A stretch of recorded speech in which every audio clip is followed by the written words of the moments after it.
Hay una caja de cartón en el desván de mi casa que lleva allí más de 20 años. Sé que está allí. He pasado por delante cientos de veces y nunca la había abierto. La semana pasada la abrí. Dentro había casetes. Esas cintas de plástico marrón que ya nadie usa. 47 cintas, más o menos, metidas sin orden, con la letra de mi padre en los laterales. Nombres de cantantes, fechas, algunas sin etiqueta. Encontré un reproductor viejo en el fondo de la misma caja. Le puse pilas nuevas, metí una cinta al azar y escuché su voz. Mi padre cantando algo de Peret, algo festivo, un poco desafinado, con esa alegría particular que tenía cuando no sabía que le estaban mirando. La grabación sonaba con ese ruido de fondo característico de los casetes viejos, ese siseo constante detrás de todo. Pero la voz estaba ahí, inconfundible. Me quedé sentado en el suelo del desván, con el reproductor en la mano durante no sé cuánto tiempo. Y entonces me golpeó la pregunta, no la pregunta obvia, no el qué bien que conservé esto, ni el cuántos recuerdos. Me golpeó otra pregunta, una que llevo días sin poder sacudir. La voz que escuché es fácil de explicar. Fácil, técnicamente. Partículas magnéticas alineadas sobre una tira de plástico. La señal sonora de la voz de mi padre dejó una huella física en ese material.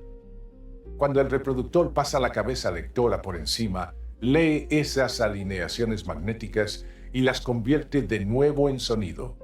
Es física elemental. Lo expliqué en clase muchas veces, pero eso no es lo que me detuvo. Lo que me detuvo fue la otra cosa, la cosa que estaba detrás de esa voz, la mente que amaba esa canción, la conciencia que eligió grabarla precisamente ese día, el hombre que recordaba el nombre de cada uno de sus alumnos de los 38 años que estuvo dando clase, que guardaba 72 fotografías en la cartera. Las fui contando una vez cuando era pequeño, mientras él dormía, porque no era capaz de tirar ninguna. Que recordaba dónde había comido cada cumpleaños desde los 12 años. Que recordaba el color del abrigo que llevaba mi madre el día que la conoció. 40 años de recuerdos, 40 años de conexiones, una mente que había construido con cada experiencia vivida algo increíblemente complejo y específico e irrepetible. ¿A dónde fue eso? No la voz. La voz está en el casete. Lo entiendo perfectamente. Me pregunto por lo otro, por la persona que estaba detrás de la voz, por la conciencia que la animaba, por los recuerdos que la hacían ser quien era. ¿A dónde van tus recuerdos un segundo después de que mueres? Porque si te pienso bien, si me siento con la pregunta en serio, me doy cuenta de que no tengo una respuesta, y eso es inusual en mí. Pasé 32 años explicando física en la Universidad de Valladolid. Creo que soy una persona razonablemente cómoda con las respuestas técnicas, con los mecanismos, con las causas y los efectos. Pero aquí me quedo sin palabras. Vamos a pensar en esto juntos, sin prisas, porque creo que merece que nos sentemos con ello. Lo primero que hay que hacer es ser honestos, completamente honestos. Y ser honestos significa empezar por lo que dice la ciencia. No la ciencia que nos gusta, no la ciencia que nos consuela.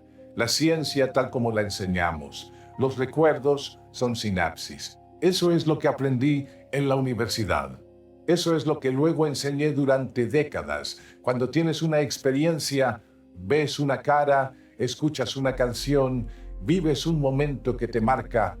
Las neuronas que se activan durante esa experiencia refuerzan las conexiones entre ellas.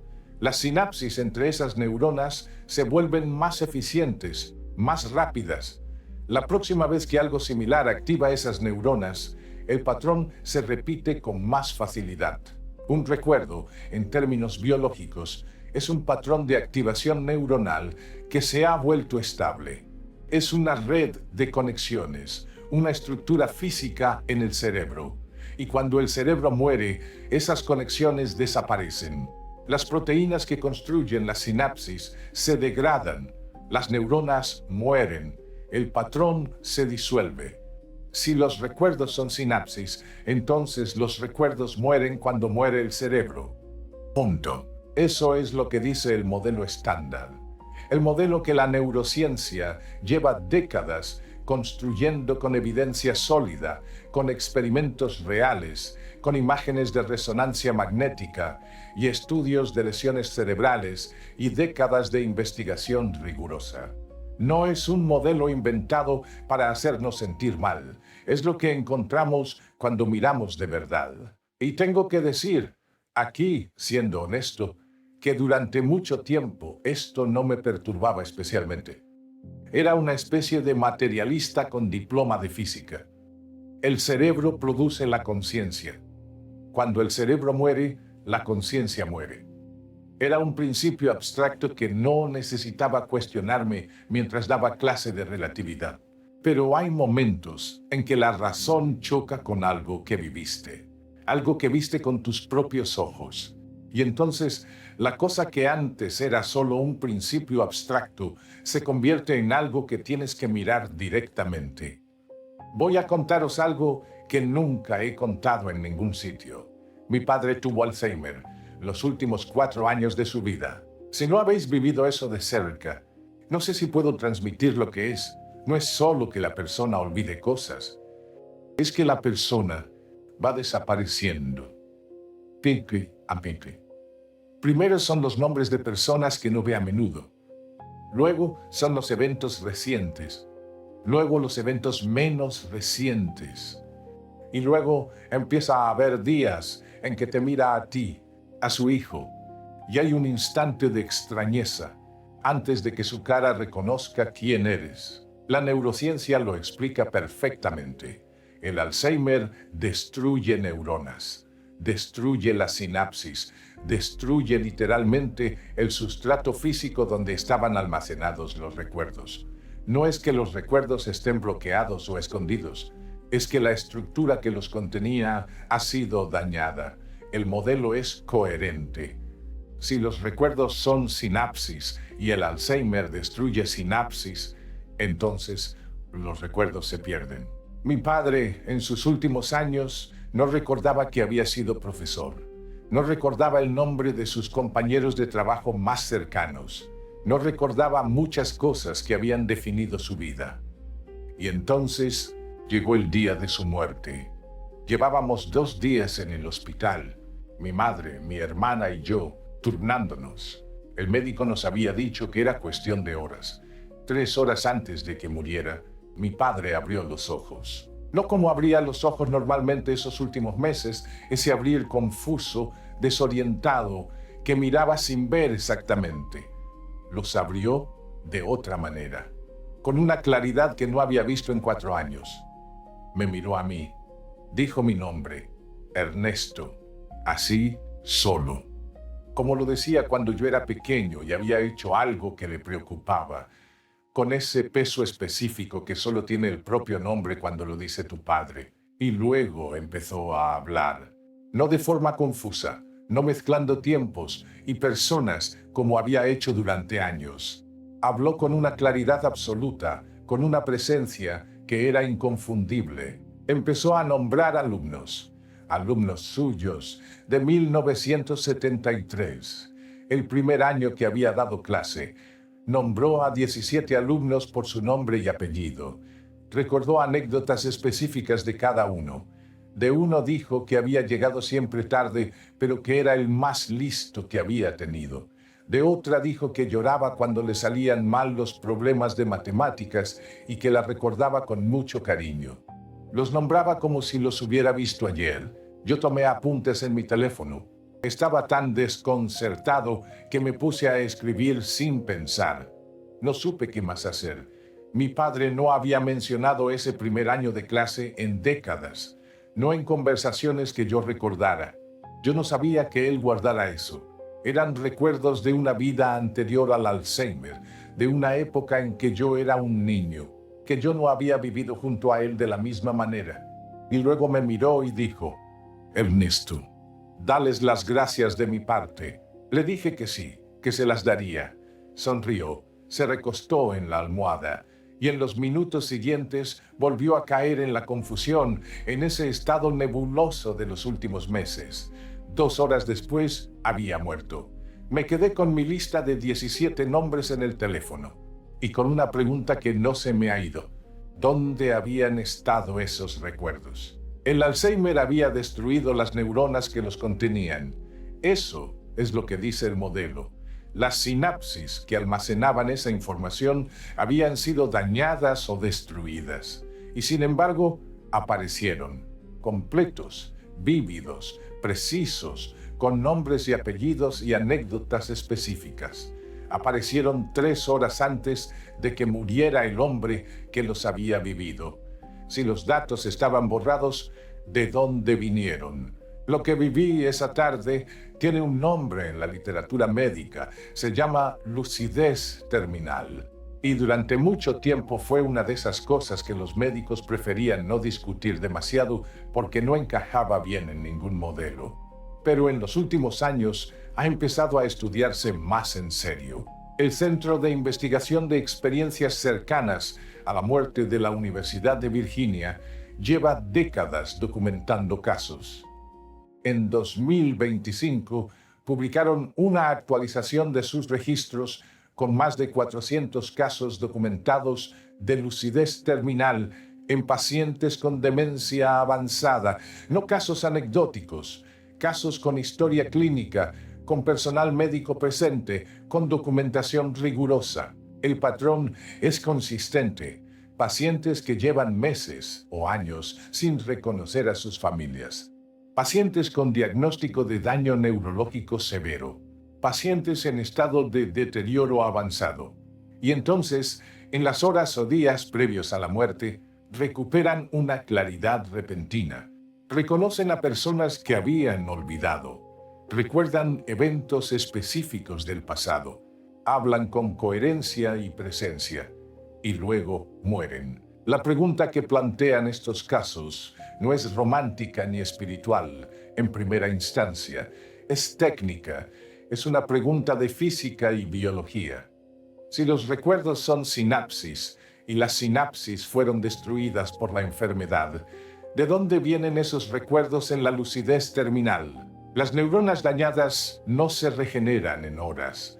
No hay mecanismo biológico conocido que explique la reconstrucción súbita de circuitos neuronales destruidos. El modelo estándar, el que me funciona para explicar casi todo, aquí cruje. No digo que no haya explicación. Digo que la explicación que tenemos no funciona aquí sin hacer acrobacias considerables. Y cuando en física tienes un fenómeno que no encaja en tu modelo, tienes 2 opciones. O ignoras el fenómeno o revisas el modelo. Yo prefiero revisar el modelo.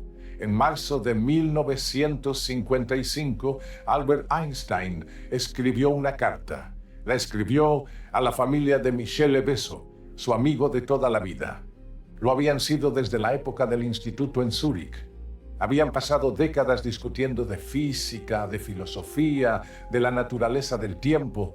Era uno de esos amigos con los que uno puede hablar de cualquier cosa sin que haga falta ponerse en modo académico. Besso acababa de morir. Einstein escribía a la familia. Einstein tenía 76 años cuando escribió esa carta. Él mismo moriría 5 semanas después.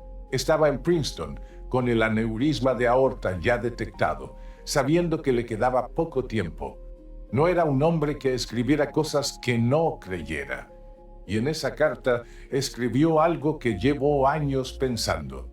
Algo que parece simple, pero que, cuando te sientas con ello, resulta ser profundamente extraño. Escribió: ha partido de este extraño mundo un poco antes que yo. Esto no significa nada. Para los físicos que creemos, la distinción entre pasado, presente y futuro no es más que una ilusión, por más que persista obstinadamente. Leo esto y necesito detenerme, porque Einstein no era un hombre dado a las consolaciones fáciles.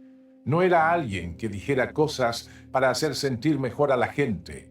Era brutalmente honesto, a veces hasta el punto de ser desconsiderado.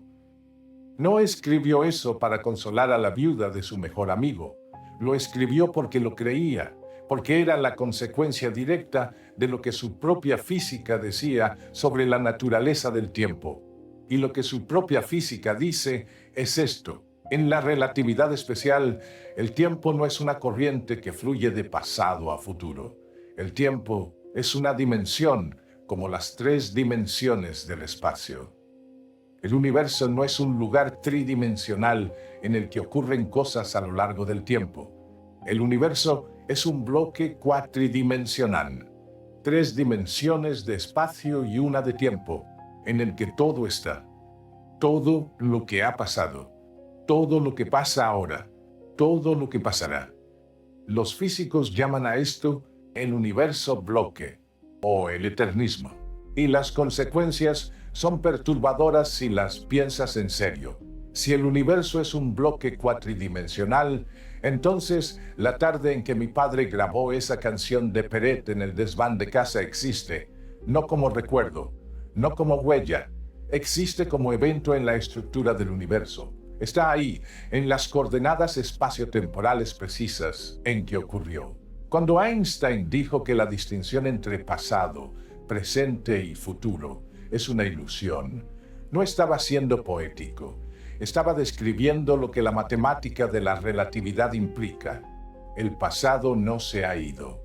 El pasado es una región del bloque espacio-temporal, una región a la que nosotros, desde nuestra posición en el tiempo, no tenemos acceso perceptivo. Pero no poder percibirlo no lo hace menos real. Pensad en esto.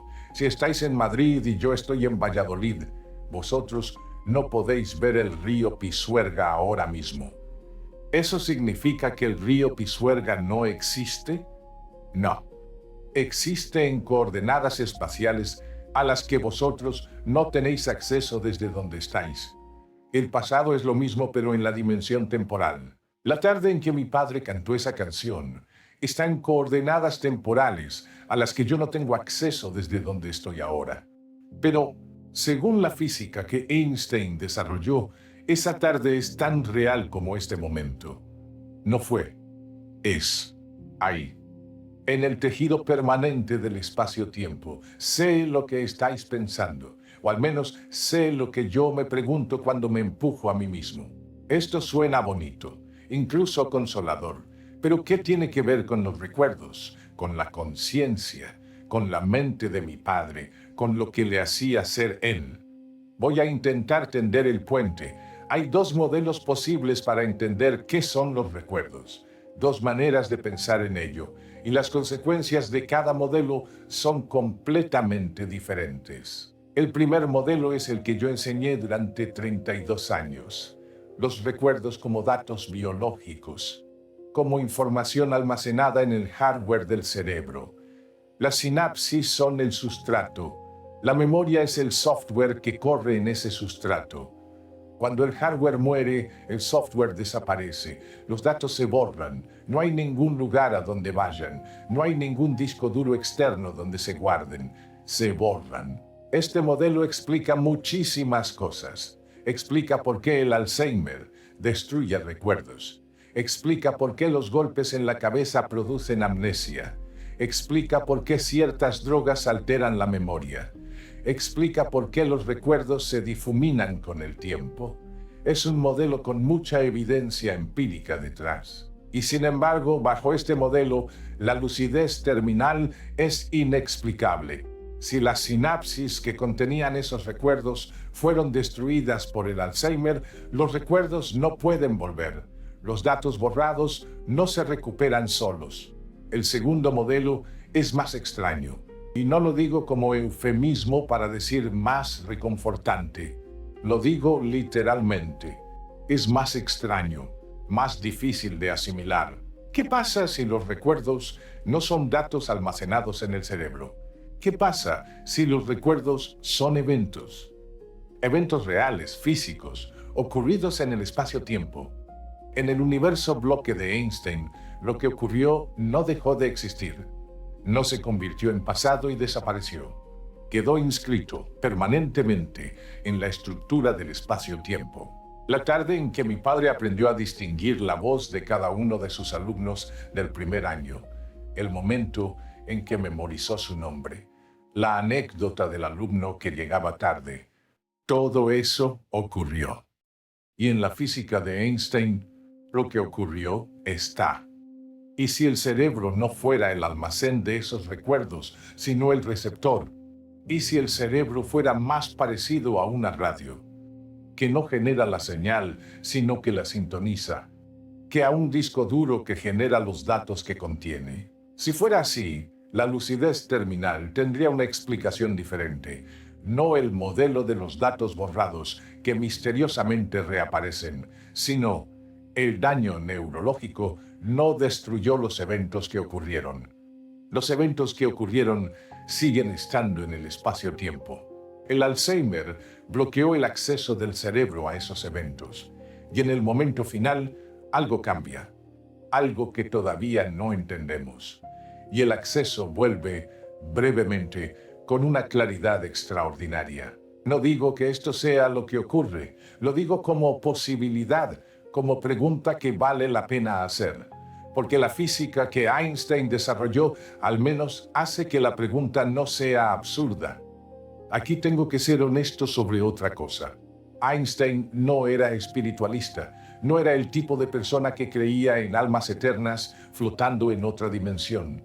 En 1921 escribió explícitamente: el concepto de un alma sin cuerpo me parece vacío y desprovisto de sentido. No lo decía a medias, lo decía en serio. Einstein rechazaba la idea de una supervivencia personal después de la muerte en el sentido religioso convencional. Rechazaba la idea de un Dios personal que premia y castiga. No se guardaba estas opiniones para sí, y sin embargo escribió eso sobre el tiempo, sobre la ilusión del pasado, sobre eso que no significa nada que haya partido antes. ¿Hay contradicción? No lo creo. Creo que Einstein estaba señalando algo más extraño y más frío que el alma tradicional. No la supervivencia del individuo en el sentido de la conciencia flotando en algún lugar reconocible, sino algo más radical, la permanencia de lo que ocurrió.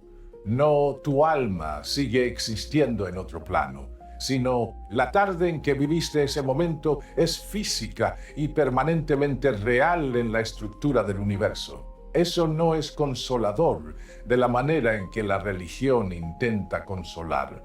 No hay reunión en el sentido de que dos personas se encuentren de nuevo. No hay continuidad de la identidad individual en un lugar distinto. No hay una versión reconocible de mi padre esperando en algún sitio. Pero hay algo. Hay la permanencia absoluta de cada momento que existió. Y a veces me pregunto si eso no es, en cierto sentido, más extraño y más radical que cualquier promesa de paraíso.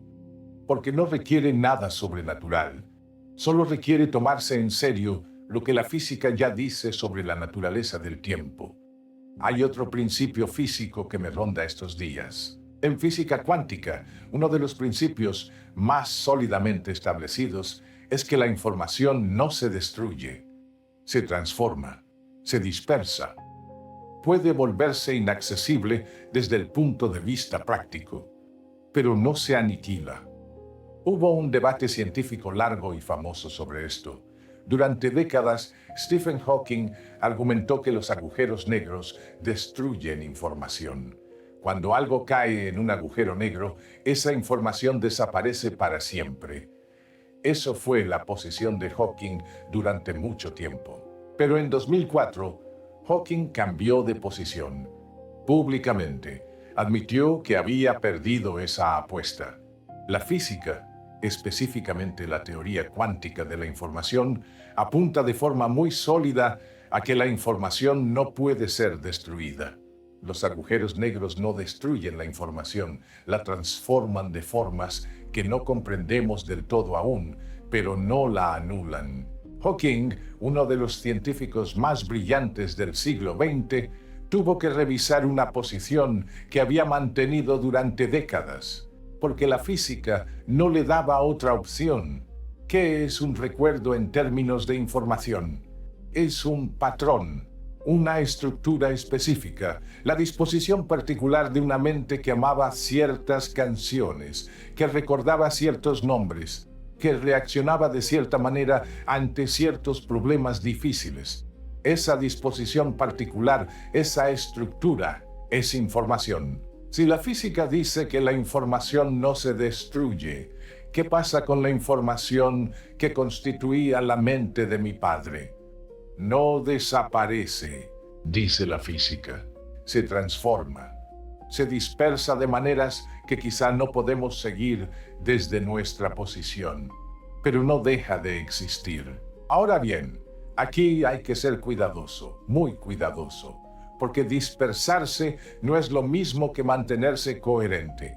El patrón de una mente puede transformarse en algo que ya no es reconocible como esa mente. La información sigue existiendo, pero ya no está organizada de la manera que la hacía ser quien era. Es el problema de fondo. Y no tengo respuesta para eso. Es honesto decirlo. Pero sí tengo la pregunta. Y la pregunta no es trivial. Quiero contaros algo sobre Einstein que me parece más importante que cualquier fórmula que escribió. En abril de 1955, Einstein estaba en el hospital de Princeton. Tenía 76 años. Tenía un aneurisma de aorta que había empezado a fallar. Sabía que se moría. Los médicos se lo habían dicho. Le habían ofrecido cirugía. Dijo que no. Dijo que era de mal gusto prolongar artificialmente la vida. La noche antes de morir, les pidió a las enfermeras papel y lápiz. Lo que tenía en la mesilla de noche no eran cartas, no eran fotos, no eran memorias de los años de gloria, de la relatividad general, del año milagroso de 1905. Eran páginas de cálculos, ecuaciones, el trabajo en el que había estado durante los últimos 30 años de su vida, la teoría del campo unificado, la gran empresa incompleta de Einstein, el sueño de encontrar una única ecuación que describiera todas las fuerzas de la naturaleza como manifestaciones de un solo principio subyacente, la idea de que todo, la gravedad, el electromagnetismo, las fuerzas nucleares, es en el fondo una sola cosa vista desde distintos ángulos. Que la separación entre las fuerzas es una ilusión, igual que la separación entre pasado, presente y futuro, es una ilusión. Murió sin terminarla. Eso me detiene cada vez que lo pienso. La mente científica más extraordinaria del siglo XX, la mente que descifró la relatividad, que entendió la naturaleza del tiempo y del espacio de una manera que ningún ser humano había entendido antes. Esa mente pasó los últimos 30 años de su vida buscando algo que no pudo encontrar. No es que no tuviera tiempo, no es que no tuviera inteligencia, es que el problema era más profundo que lo que cualquier mente individual puede agotar en una vida. Y me pregunto qué dice eso. Que dice que incluso Einstein, en la última noche de su vida, con el papel y el lápiz en la mano, siguiera alcanzando hacia algo que no había terminado de comprender. Como si el universo tuviera más profundidad que cualquier exploración posible desde dentro. Einstein pasó 30 años buscando la unidad, la teoría que demostrara que todo es uno, que la separación entre las cosas es una apariencia, que debajo de la aparente multiplicidad del universo hay una estructura única. Murió buscándola. Y hay algo en eso que me resulta extrañamente relevante para la pregunta de los recuerdos. Si Einstein tenía razón en la dirección de su búsqueda, si todo es en el fondo una sola cosa expresada de formas distintas, entonces la separación entre un recuerdo y el evento que lo generó es también, en algún nivel profundo, una apariencia. El evento y el recuerdo del evento no son dos cosas distintas. Son la misma cosa vista desde posiciones distintas en el bloque del espacio-tiempo. No sé si Einstein habría formulado exactamente así, pero sí sé que la dirección de su búsqueda apuntaba hacia un universo donde la separación es la ilusión y la unidad es la realidad. Voy a intentar juntar todo esto. Tenemos un problema. El problema es que la pregunta ¿a dónde van los recuerdos cuando morimos? Asume algo. Asume que los recuerdos son como agua en un vaso. El vaso contiene el agua. Si el vaso se rompe, el agua se derrama y desaparece. El contenedor desaparece, el contenido desaparece. Pero ¿qué pasa si los recuerdos no son como el agua en el vaso? ¿Qué pasa si son más como grabados en piedra? Cuando tallas algo en piedra, el tallado existe en la piedra, pero el tallado no vive en la piedra de la misma manera que el agua vive en el vaso. El tallado es una modificación permanente de la estructura de la piedra. Puedes cubrir la piedra, puedes alejarla, puedes perderla de vista. El tallado sigue estando ahí, no porque alguien lo mantenga, porque está en la naturaleza de la piedra una vez tallada. ¿Qué pasa si los eventos que ocurren, los momentos vividos, las experiencias que construyen una mente, son más como grabados en la piedra del espacio-tiempo que como agua en el vaso del cerebro? Si es así, la pregunta ¿a dónde van los recuerdos? Está mal planteada. Es como preguntar ¿a dónde va el grabado de la piedra cuando la pierdes de vista? No va a ningún lado. Está donde siempre estuvo, en las coordenadas exactas donde fue grabado. El modelo biológico dice, los recuerdos son datos en un hardware. Cuando el hardware muere, los datos se borran. Esta es la respuesta que la neurociencia convencional da. Es honesta, tiene evidencia y me resulta insatisfactoria no porque me resulte dolorosa, sino porque la lucidez terminal no encaja en ella. La física cuántica de la información la complica y la relatividad de Einstein la hace cuando menos cuestionable. El modelo físico-temporal dice, los recuerdos son eventos ocurridos en el espacio-tiempo. Los eventos ocurridos no dejan de ocurrir. El cerebro es el receptor que accede a esos eventos, no el almacén donde se guardan. Cuando el receptor falla, el acceso se interrumpe. Los eventos siguen estando. Este segundo modelo tiene problemas también. El mayor es que no explica cómo acceder a eventos pasados del espacio-tiempo constituye una experiencia subjetiva. No explica la conciencia. No explica por qué habría algo que se siente como yo desde dentro. Y la física que tenemos no tiene las herramientas para responder eso todavía. La llamada pregunta difícil de la conciencia lleva décadas resistiendo todos los intentos de solución. Así que estoy honestamente entre los dos modelos. No sé cuál es correcto. No sé si alguno es correcto. No sé si la pregunta correcta es alguna de estas dos. Pero sí sé que la pregunta importa y que merecemos planteárnosla en serio, sin buscar respuestas fáciles en ninguna dirección. Hay algo que me ronda desde que abrí esa caja en el desván. La voz de mi padre en el casete y los recuerdos de sus alumnos de 1973, que volvieron 3 horas antes de que muriera, son, en apariencia, la misma cosa.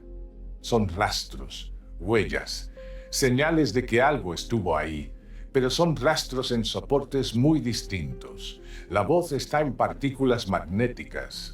Es física elemental. Entiendo exactamente cómo funciona. Los recuerdos de los alumnos estaban en... ¿dónde? Si el Alzheimer había destruido la sinapsis, ¿dónde estaban guardados durante años? ¿Y cómo volvieron? Miren, no tengo respuesta, pero tengo una intuición que viene de haber pasado 32 años enseñando física y 10 años leyendo las cartas de Einstein. La intuición es esta. Puede que hayamos estado haciendo la pregunta equivocada durante mucho tiempo. No, ¿a dónde van los recuerdos cuando morimos? Sino, ¿qué son los recuerdos exactamente? Si son datos biológicos en un hardware orgánico, van a donde van todos los datos cuando el hardware falla. Se borran. El modelo es coherente, aunque la lucidez terminal lo complique. Pero si son algo más parecido a lo que Einstein sugería sobre el tiempo, si son eventos reales en el tejido del espacio-tiempo, tan reales y permanentes como cualquier otro evento físico, entonces no van a ningún lado cuando morimos, porque no estaban solo en el cerebro, estaban en el universo. Termino donde empecé, en el desván. Tengo el reproductor de casetes en la mano. Podría ponerlo de nuevo. Podría escuchar otra vez la voz de mi padre cantando algo con una alegría que él no sabía que nadie estaba grabando. La cinta magnética es plástico y partículas. No sé, no hay nada mágico en ella, pero el evento que grabó esa cinta, la tarde en que mi padre estaba en el desván, contento por alguna razón que ya no puedo reconstruir, cantando una canción que le gustaba porque sí, ese evento ocurrió. Y en un universo donde Einstein dijo que la distinción entre pasado, presente y futuro no es más que una ilusión obstinada, ese evento no está en el pasado en el sentido de que ya no sea. Está en el pasado en el sentido de que ocurrió antes que este momento. Pero está. La conciencia que animaba esa tarde, la mente que amaba esa canción, el hombre que guardaba 72 fotografías en la cartera porque no era capaz de tirar ninguna, el profesor que recordó los nombres de 17 alumnos de 1973 3 horas antes de morir y me pidió que les diera las gracias de su parte. Si Einstein tenía razón sobre el tiempo, y yo creo que tenía razón porque la física lo confirma una y otra vez, esos momentos no son solo recuerdos míos, son eventos físicos reales en la estructura del universo. Están ahí, permanentemente, en el tejido de lo que ocurrió. No porque yo los recuerde, independientemente de que yo los recuerde. Y quizá la mente que los vivió, la conciencia de ese hombre que cantaba desafinado en el desván, que guardó 47 casetes porque tampoco era capaz de tirar la música. Quizá esa mente no sea tan diferente de esos momentos. Quizá sea ella misma un conjunto de eventos que ocurrieron, que por lo tanto en la física del universo bloque son permanentes. No sé si eso es consuelo. No sé si debería serlo, pero sí sé que es una manera diferente de mirar la pregunta. No ¿a dónde fueron los recuerdos de mi padre?, sino ¿qué son los recuerdos exactamente en el tipo de universo donde vivimos? Y en el tipo de universo que Einstein describió, los recuerdos no tienen que ir a ningún lado, porque nunca fueron agua en un vaso, fueron eventos en la piedra del tiempo, y la piedra del tiempo no olvida. No pretendo tener la respuesta, pero al menos ahora sé la pregunta. Y esa pregunta lo cambia todo. Cuídense y no dejen de hacerse preguntas.